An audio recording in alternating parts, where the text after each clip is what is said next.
En images, ces vaillants FARDC viennent de franchir la frontière entre le territoire de Chabunda et celui de Walungu.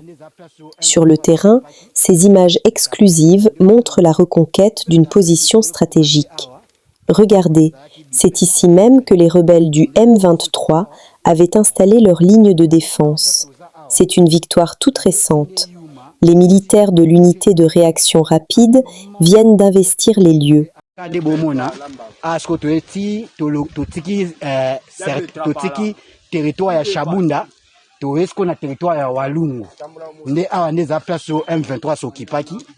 C'est à peine commandé On découvre encore les foyers de fortune où l'ennemi faisait sa cuisine avant d'être mis en déroute. L'assaut a été d'une violence extrême. Lancée au milieu de la nuit, aux alentours de 3 heures du matin, cette offensive foudroyante sur les positions de Yuma et Toro Toro a poussé l'ennemi à fuir, abandonnant ses morts et ses équipements. Le bilan matériel est lourd pour les assaillants. Ces soldats courageux leur ont arraché un arsenal important, dont des armes légères et une mitrailleuse lourde de calibre 12,7 déjà transférée à l'état-major. À l'écran, découvrez les visages de ces combattants déterminés, de véritables dinosaures du Sud Kivu, prêts à aller jusqu'au bout pour la patrie. Parmi eux, des patrouilleurs d'élite et des tireurs de précision armés de Dragonov. Une unité complète et soudée qui change la donne sur le front. S'il vous plaît, prenez juste 1 minute pour liker et partager cette information afin qu'elle atteigne le plus grand nombre de personnes possible. Nous avons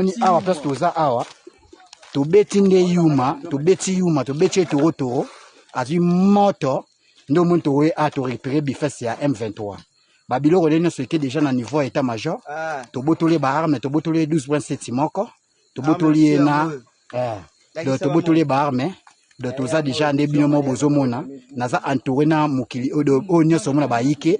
On des abatteurs d'inezo, unité de réaction rapide. Des binomo bozomona kaka. Na auto tika territoire ya Chabunda, kokota la territoire wa Walungu. Awa ndezaki bivesa nyama, bivesa M23. Nde omo tuwe ko s'occuper. O ezaba ko no M23 lambelaki. Nde bino mo bozomona. Naza penga mote to za pena elongo na bandeko nanga. O masa na ngai. Budi Kongo. Sira mutema mabe. Mutabiente mutafo. Nde bomona ka armée jusqu'au date to zali. Ah, o pazo ya na kuna za tirer trapala. Nde bino mo bomona fu de patrouiller. Mutumo ya bien te mutafo. Donc naza vraiment tuwe pena baike. Tala biso. Sniper na biso yaza. Ah, ce n'est pas Dragonov ou pas Ali. Donc, tous avons vraiment équipe complète pour tous les unités de réaction rapide.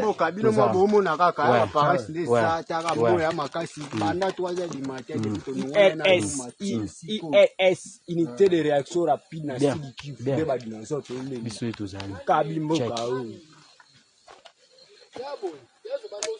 Le commandant force Mzalendo Omar Namutaga, responsable des opérations du mouvement MPDC, a investi ses nouveaux chefs pour les secteurs de Katanga, Kavimvira, Shaba Tanganyika et Lemera, avec pour mission prioritaire de protéger bénévolement la population civile et ses biens face aux pillages et aux attaques, notamment sur l'axe Mizisi-Kalemi. Réaffirmant son soutien total au président Félix Tshisekedi, qu'il qualifie de premier patriote, il a assuré que ses troupes patriotiques sont structurées et prêtes à appuyer les FARDC à tout moment pour défendre le pays. Enfin, il a appelé l'unité spéciale à suivre ce modèle d'organisation pour éviter les chevauchements de commandement sur le terrain, tout en annonçant avec détermination la libération prochaine de Kamanyola, Bukavu et Goma. Kiongozi, unaweza kujitambulisha kwa watazamaji wote ambao wanakufikiria leo? Asante sana, mimi naitwa Komanda Force Omari Namutaga wa chama cha movement ya MPDC. Ndio kiongozi Omar Namtaga, leo umetoka kushimika viongozi wako, labda tungetaka kujua malengo ya kuwashimika ilikuwa ni yapi? Asante sana. Leo natoka kushimika viongozi kwa kufatana na organization ya kazi ya arme, na labda unaweza kutajia wale watatumika katika maaksi gani? Wale wa viongozi wenye unasikia ya kwamba nataja huko, komanda wa premier secteur atatumika mu axe ya Kasenga, komanda wa deuxième secteur atatumika mu axe ya Kamvimvira, komanda wa troisième secteur ni komanda mwenye ko katika mregio ya Shaba Tanganyika, yani komanda wa 4e secteur atatumika mu axe ya Lemera.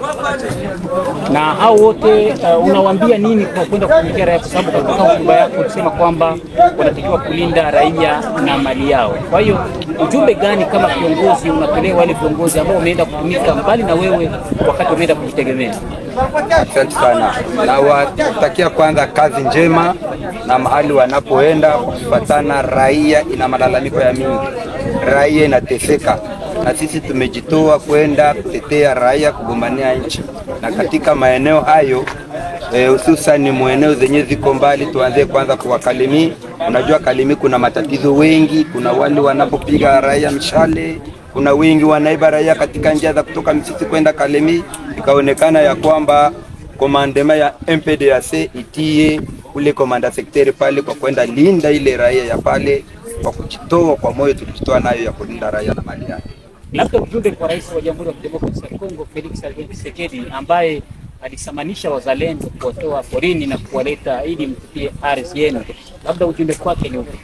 Ujumbe wangu kwa rais wetu, mzalendo wetu wa kwanza, ni ujumbe wa kusema ya kwamba tunaendelea kumpenda sana na kazi anapoendelea kufanya, na napashwa kuona ya kwamba jeshi la kizalendo ya movement ya MPDAC iko organizeni, iko tayari kumusapoti kwa kila sana dakika kwa kutetea nchi. Na ujumbe kuu anapaswa kuona ya kwamba jeshi ya MPDAC movement iko organize kila mahali kwa kutetea nchi. Kamanda wa MPDAC, kama gisi unatoka kuzungumuza, unaweza katoa nini na ujumbe vile vile kwa unité spéciale? Najua kama wewe ni miongoni mwa unité spéciale, unasema nini kwa viongozi wenzako wa unité spéciale? Asante sana. Katika ujumbe wangu kwa unité spéciale, mimi mu unité spéciale mimi ndio niko chargé na operation. Naweza nikatoa kwamba organisation hii unité spéciale inaweza kuwa mfano hata kwa wengine wa viongozi wenye hawajaorganize wenye biko unité spéciale. Kwa juu wakati tuko tunapata order ya kutoka kwa unité spéciale tuende mahali fulani, huko kunakuwa matatizo ya kujua kamanda gani mwenye ataenda, na baadaye yule kamanda hajapangwa, hajui mimi niko hapa, mpaka wangu ni hii, nikishaingia mwa hii mpaka nishaingia mweneo ya mwingine kwa gisi ilivyo. Kumbe ni ujumbe kubwa sana kuambia watu wote wa unité spéciale ya kwamba mouvement ya MPDAC iko organize na iko tayari kwa vyovyote vile kwa kutumika katika chama, katika unité spéciale kwa kazi iko naendelea kufanya operation. Tunakushukuru. Wewe kama kiongozi wa operation hapo mpenda Ruzizi, je, kuna tegemeo tena kugomboa Kamanyola? Ya, hapo naniuliza swali nzuri sana. Kuna tegemeo kubwa tena zaidi ya kugomboa Kamanyola, Bukavu hadi Goma, na kuna baki muda mchache usikie ya kwamba unité spéciale iko maeneo haya. Asante sana. Ndio, kwa majina mimi naitwa Balonga Amibe, kiongozi ambao wamepewa mamlaka hapa kwa unité spéciale ya force Omar Namtaga. Ndio, leo umechaguliwa kuwa kiongozi ambaye utaongoza eneo la Kasenga. Labda tungetaka tujue wewe utatumika namna gani kwa ushirikiano kati ya wazalendo wenzako na raia? Ndio, kati ya kutumika katika wazalendo wenzetu, nadhani katika sisi wazalendo zetu hakuna tatizo moja, kwa sababu kazi ambayo tumepewa kazi ya kulinda raia na mali yake na mipaka ya nchi. Ndio, Kasenga ni nafasi kubwa sana ambayo kila leo kunaripotiwa kulia risasi kila leo. Kwa hiyo itatumika namna gani ili kukomesha hii hali? Ndio, kwa kutumika kwa sababu ya ile masasi iko napatikana kila sana katika mweneo wa Kasenga. Sasa tumepewa mamlaka ya kuchunga raia na mali yake, tutafuatilia ule adui na lile risasi ambayo liko najitokeza katika Kasenga, tutafanya doria kwa kulinda wale wahalifu ambao wako napenda kuya haribu mji wa Kasenga. Unaambia raia nini wa Kasenga ambao utawalinda? Naambia raia wa Kasenga wakuwe salama, ambapo risasi tutasikika, sisi tuko tayari kufika pale na kufuatilia ile risasi yenyewe inatokea katika eneo hili. Kiongozi, jambo. Jambo sana. Unaweza ukajitambulisha? Ndio. Kwa majina naitwa Cobra Mserem Andre.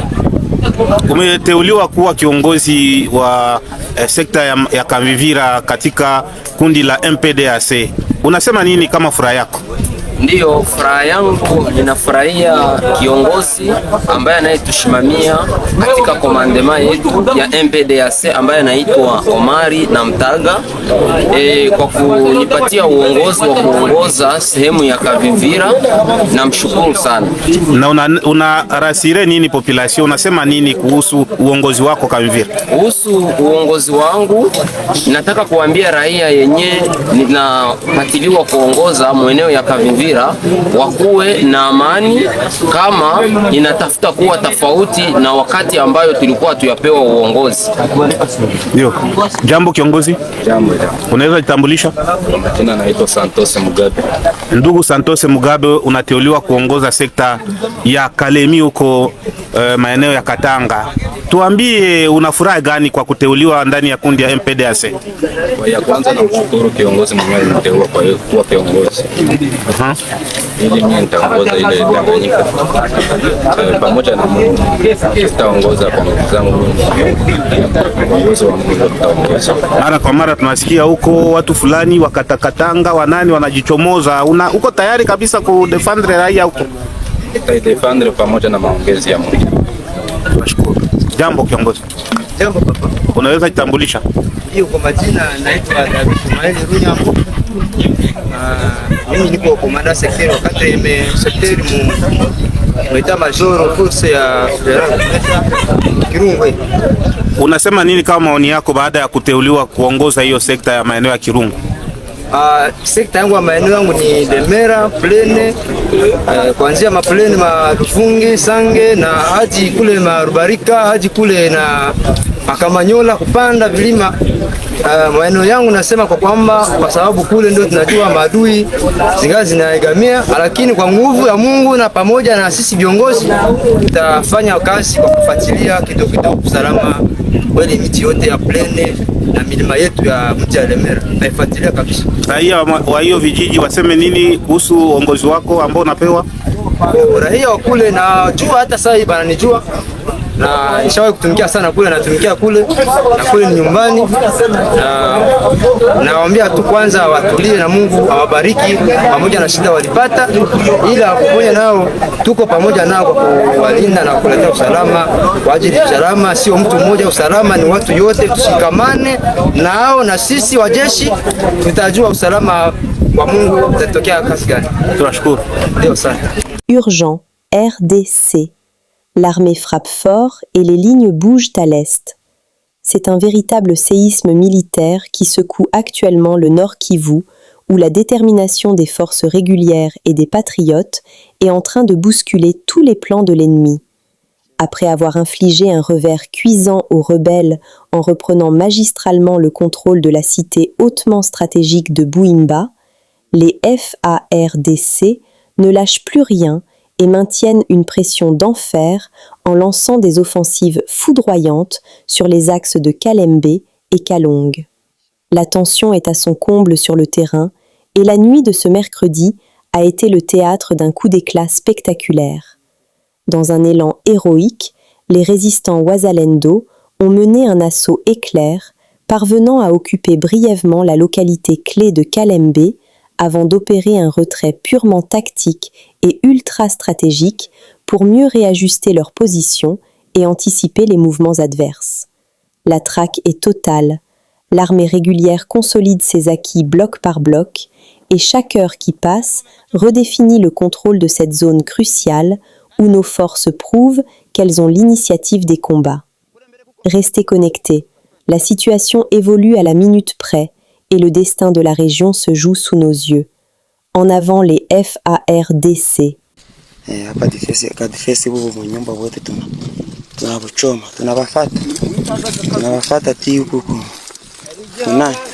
Tunafata muveseti ndio vile bako nasema mbako muveseti 7 kilometri mnjo kwenye bako hivi tunaendelea twende mupite mufungule wengine sibaisha ende tunabuchoma huko nyumba wote kari mumekachoma nako kari kako na waka okay twende kule mbele kuko watu kuko basoda twende.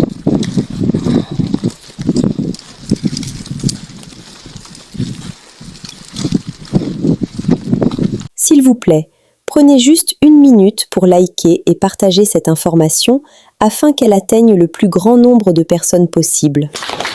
Ce sont ces acclamations qui ont salué la signature de contrat. Le chantier est découpé en 3 lots pour plus de 380 millions de dollars américains.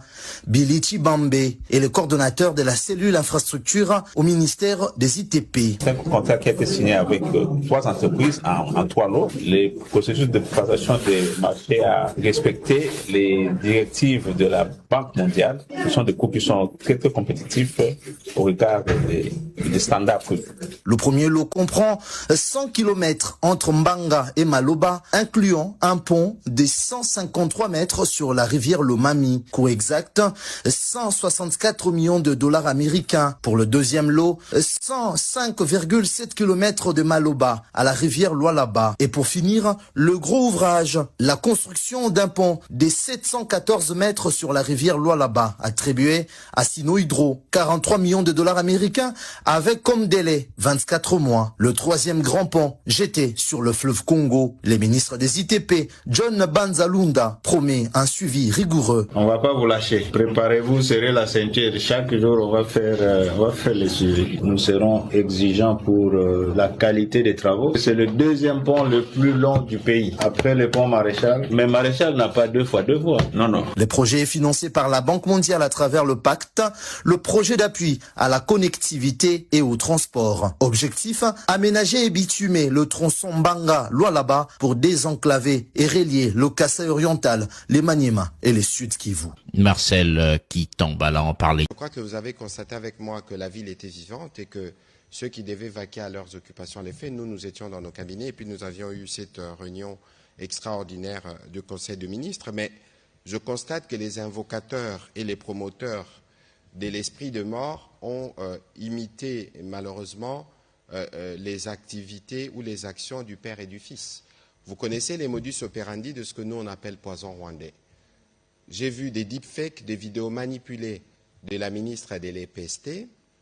Ils pouvaient mieux faire parce que c'était totalement mal fait. J'ai vu des communiqués truqués. J'ai vu qu'il y avait des messages d'intimidation, des messages d'appel à la violence. Vous ne pouvez pas, vous, prendre un rôle qui est celui-là.